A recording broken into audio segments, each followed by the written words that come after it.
다시 요한계시록 7교회에 대한 말씀으로 돌아왔습니다. 다섯 번째 교회, 4대 교회를 보실 차례인데, 먼저 앞에 네 교회를 우리 같이 함께 기억해 보시고 들어가면 좋겠습니다. 첫 번째 교회는 에베소 교회였습니다. 거센 이단과 거짓 선지자들을 상대하여 시험하여서 드러내고 그들을 용납하지 아니한 것 칭찬받았지만, 그 진리의 칼만 너무 날카로운 나머지 사랑에는 무뎌졌던 교회였습니다. 두 번째 교회는 서머나 교회였죠. 가난하고 궁핍한 가운데 박해받고 있었지만 주님 보시기에는 너가 부유한 자다, 이 칭찬만 받은 교회였지만 그러나 환난은 계속된다. 장차 받을 고난을 두려워하지 마라. 죽도록 충성하라 말씀하셨던 교회입니다. 세 번째 교회는 버가모 교회, 발람의 교훈 기억나시나요? 이 발람은 큰 싸움은 내어주는 척 대신에 이 작은 걸림돌들을 놓아놓고 스스로 자빠지기를 꾀했던 대적입니다. 교회와 성도가 이 대의 명분에서는 이겼을지 몰라도 이 삶의 디테일에서는 이 패배한 것을 책망하셨죠. 네 번째 교회는 두아디라 교회였습니다. 나중 행위가 처음 것보다 많은 교회, 갈수록 믿음이 성장하는 교회로 칭찬받았지만 타협하자, 혼합하자, 좋은 게 좋은 거지, 이 이세벨을 용납했던 교회였습니다. 주님께서 불꽃 같은 눈으로 사람의 뜻과 마음을 살피신다라고 하셨어요. 내가 올 때까지 굳게 잡으라, 바알에 무릎 꿇지 않아야 하는 것이었습니다. 7교회를 향한 칭찬과 책망은 이 요한이 기록하였지만 주님께서 말씀하시고 받아 적으라 하신 것입니다. 그래서 계시록이라고 하죠. 이 땅의 교회들에게, 또 오늘을 살아가는 우리 성도들에게 하시는 주님의 말씀으로 받으시기를 바랍니다. 오늘은 다섯 번째 교회, 4대 교회. 지난번 우리 7교회의 도시를 지도를 보면서 설명해 드렸지만, 이 4, 5, 6, 7번째 이 교회는 모두 터키 이 내륙에 깊이 위치해 있습니다. 해안 도시들은 당연히 상업과 무역이 발달하는 것이고, 물건만 주고받겠어요. 문화도 오고 가고 종교와 철학도 다양하고 유행에 민감합니다. 이 기득권을 놓고 싸움도 치열할 것이에요. 이 반면에 내륙에 있는 도시들은 조금 느리지만 안정적입니다. 오늘 4대라는 도시는 특히 이 험한 산악지대여서 이 외세의 영향이 적을 수밖에 없었어요. 그래서 4대를 차지했다라는 이 당시의 속담이 불가능한 일을 해냈다라는 뜻으로 불렸다고도 합니다. 그렇다면 4대가 고립되어 있었느냐?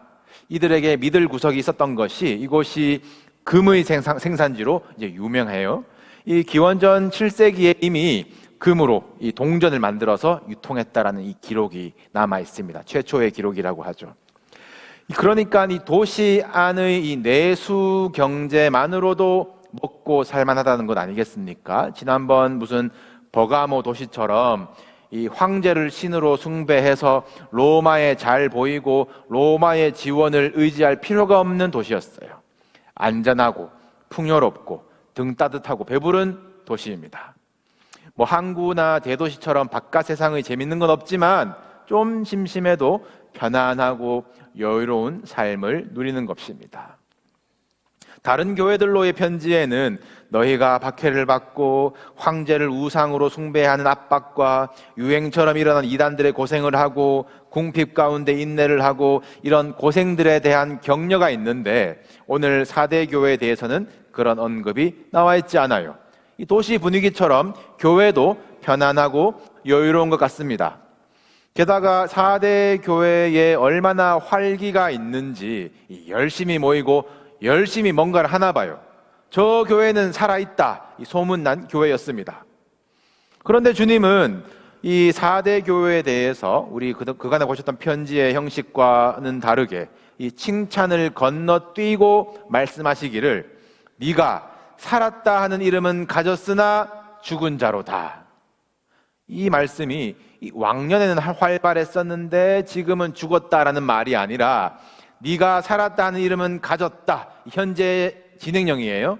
살아있다는 이름을 가지고 있으나 죽은 교회라는 것입니다. 평판으로는, 사람들이 보기에는, 교회인 자기들끼리는 우리 교회는 살아있는 교회, 역동하는 교회라고 하지만 주님 보시기에는 죽었다라고 단호하게 말씀을 하십니다. 이 굉장히 무서운 진단이죠. 다른 교회는 너 무엇을 책망한다, 콕 집어서 지적해 주셨는데, 이 사대교회에는 왜 죽은 교회인지, 이들이 무엇을 잘못했는지 구체적으로 나와 있지 않습니다. 그렇다면 사대교회의 문제는 이 구체적인 사건이라기보다는 좀 더 폭넓은 범위에 이 근본적인 문제가 있었지 않느냐. 이 대부분의 학자들은 이 도시의 편안한 환경에서 오는 그 안일함을 이 사대교회의 문제로 지적을 합니다. 주님께서 깨어라, 깨어라 반복하시고 내가 도둑같이 이른다 경고를 하시거든요.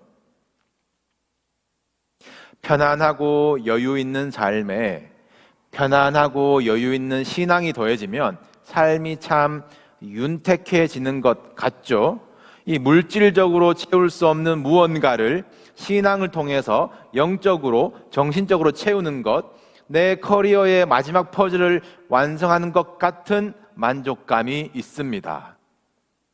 예수님의 가르침 중에서 껄끄러운 십자가의 길만 싹 빼버리면 나머지는 정말 따를 만한 가치와 수준의 이 교양과 도덕을 갖춘 이 고급진 종교 아닙니까? 믿음, 소망, 사랑, 구제, 봉사 얼마나 좋아요. 구제하고 봉사하는 것도 한번 맛들이면, 거기다가 물질과 시간과 마음의 여유까지 뒷받침되면 구제하고 봉사하는 것만큼 뿌듯함을 주는, 자기 만족감을 주는 여가 생활도 없을 것입니다. 편안하고 여유 있는 신앙생활, 복음은 불편해, 우리 죄인 취급하지 맙시다. 십자가는 과해, 우리 여유 있게 가볍게 갑시다.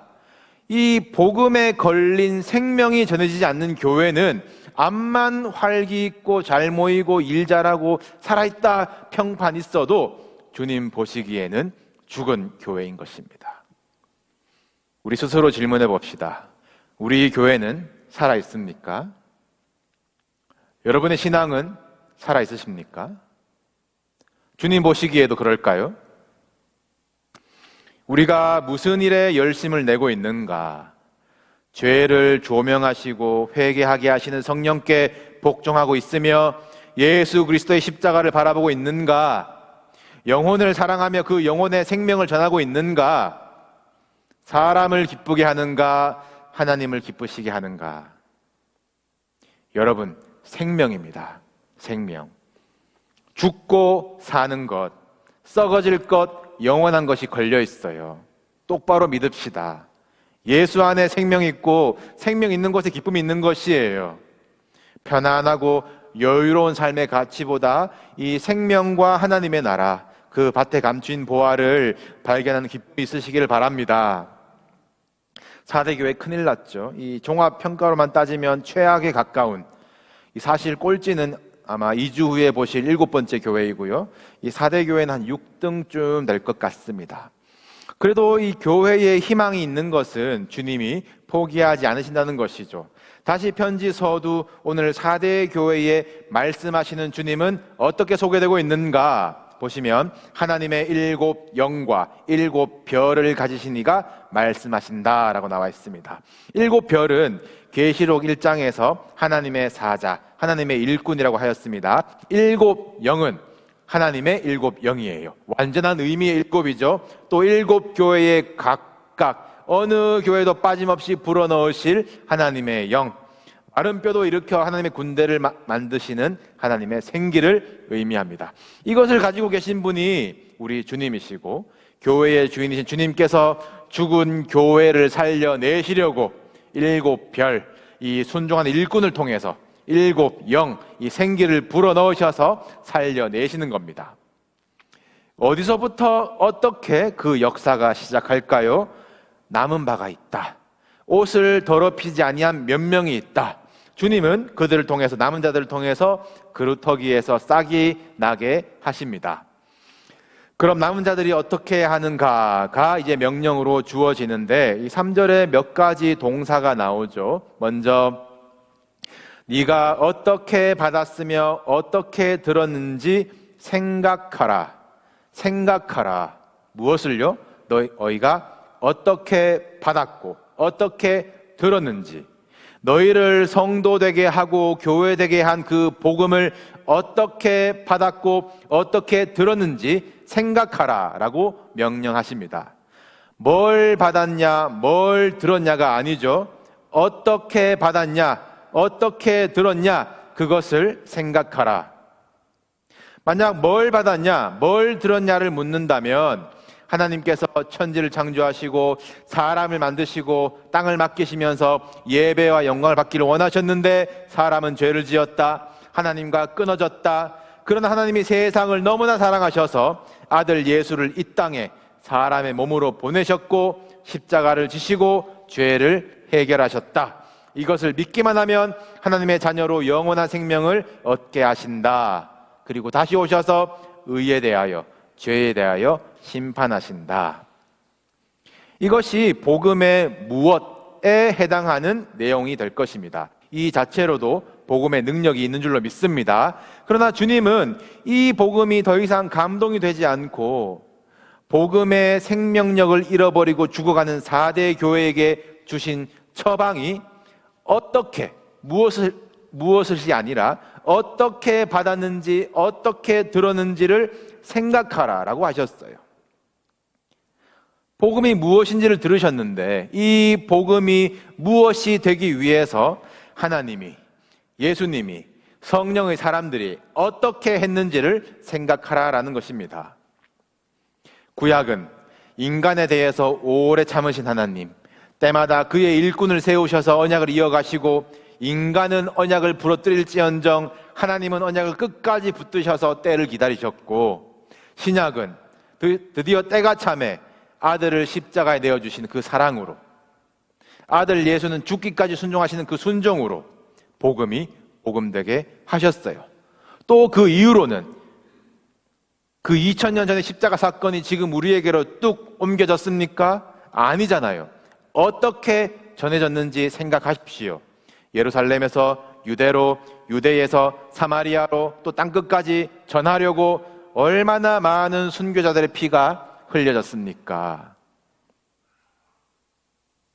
140여 년 전에 자랑스러운 감리교 목사님이시죠, 아펜젤러 목사님이 마침 부활절 아침에 조선 땅에 도착해서 기도합니다. 부활의 주님, 이 땅의 죽음의 철장을 부수어 주십시오.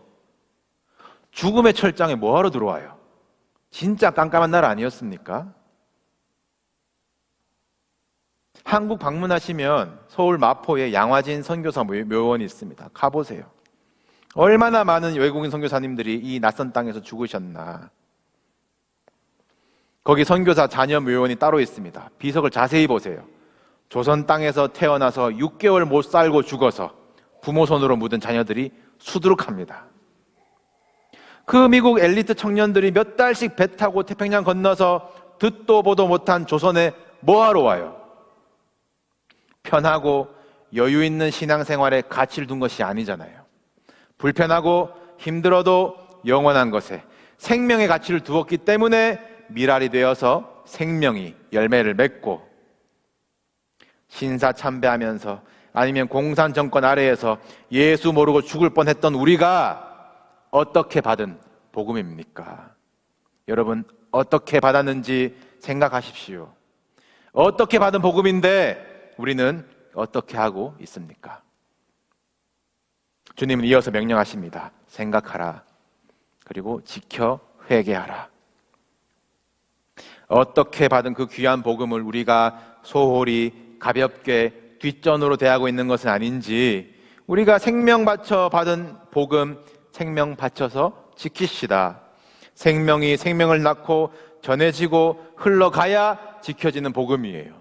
우리에게서 복음이 고여버렸다면 4대 교회도 우리도 회개해야 하는 것입니다. 오늘 4대 교회가 살아있다 평판을 가지고 있으나 주님은 너희의 행위에 온전한 것을 못 찾겠다 책망하신 것, 그것은 이 복음의 생명력을 잃어버렸기 때문에 죽었다 진단하신 것 아니겠습니까? 주님은 다시 4대 교회를 향하여서 옷이 더럽다, 옷이 더럽다 표현을 하세요. 겉으로는 활기 있고 화려해 보이나 덕지덕지 이 사역이라는 이름에 자기 바쁜 일들만 붙어버린 것, 이 순전한 복음은 가려진 것, 그것을 질책하십니다. 예수님 시대에 정말 살아있는 신앙이라고 이 평판과 존경을 가진 이들이 바리새인들이었잖아요. 그렇게 열심일 수 없었어요. 하나님의 계명을 지키려고, 말씀 하나 꺾이지 않게 하려고 구제하고 금식하고 헌금하고, 이들의 고집으로 예루살렘에는 황제 숭배가 없잖아요. 오늘 이만한 성도들 찾기 힘들 겁니다. 열심히 믿은 이들이지만 예수님은 이들을 향해서 말씀하시기를 회칠한 무덤 같다. 겉으로는 아름답게 보이나 그 안에는 죽은 사람의 뼈와 모든 더러운 것이 가득하다. 4대 교회와 같은 진단을 내리십니다. 주님께서 입혀주실 의의 옷, 순종의 옷, 겸손의 옷을 입지 못하고 뭘 자꾸 더하고 꾸미고 가리고 자기가 만족하는 자기의 옷을 입는 바리새인들이었어요. 주님이 원하시는 것은 깨끗한 흰옷입니다. 4대 교회에 그 옷을 더럽히지 아니한 몇이 있어서 흰옷을 입고 나와 함께 다닐 것이라 하셨습니다. 사랑하는 성도 여러분, 옷을 깨끗하게 하십시오. 하나님이 하늘에서 시내산으로, 시내산에서 성막으로 내려와서 이스라엘 백성과 함께 다니시려 하실 때에 그들에게 준비하게 하신 것이 옷을 빠는 일이었습니다. 예수님께서 이 땅에 오셔서 우리와 함께 다니려 하시기 전에 세례 요한이 준비한 일이 회개의 세례를 주는 일, 영적 흰옷을 입는 일 아니었습니까? 주님 다시 오심을 준비한 성도들에게 요구하시는 것은 신부의 예복 흰옷입니다.